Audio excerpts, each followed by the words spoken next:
The Barkads Main Mendoza, may ilan pang kinompose na kanta kung saan na-i-record na. Pero bakit hindi niya itinuloy ang pagre-release nito?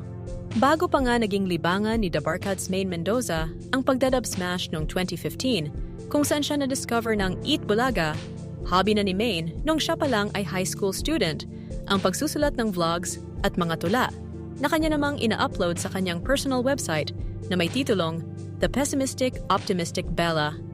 At noong October 2017 ay nirelease ni Main Mendoza ang kanyang kauna-unahang libro, ang autobiographical book na may pamagat na Yup, I Am That Girl, na agad-agad namang na sold out sa loob lamang ng ilang oras ng ito ay i-release.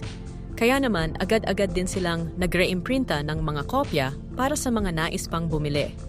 Dahil na rin sa kanyang hilig sa pagsusulat ng mga tula, nabigyan ng pagkakataon si The Barkads Main na magsulat ng kanta.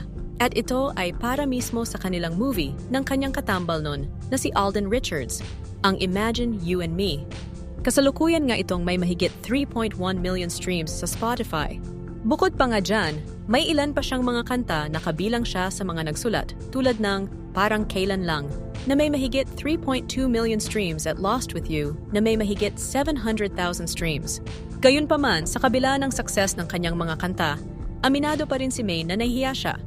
Sa katunayan, mayroon umano pa siyang sariling compose na mga kanta na nai-record na pero hindi niya in-release. Ganyan? Hindi, di ba yung movie namin ni Alden, Imagine You and Me? Oo nga. Tapos ako yung nagsulat ng kanta. Tapos si Bossing yung nag-arrange. Pakikanta nga. Hindi na ba nasundan yan? Alin po? The one and only na ba na kinompose mo yan? Meron pa, Ma'am Alan. Na-record din? Opo. Talaga? Pero hindi ko ni-release. Kasi nakakahiya. Lahat na lang nahiya. Uy, may talent ka, girl. Ma'am Totoo. Alan, Tuloy mo hindi lang totoo. yan. Once a songwriter, always a songwriter. What? Ano? Wala.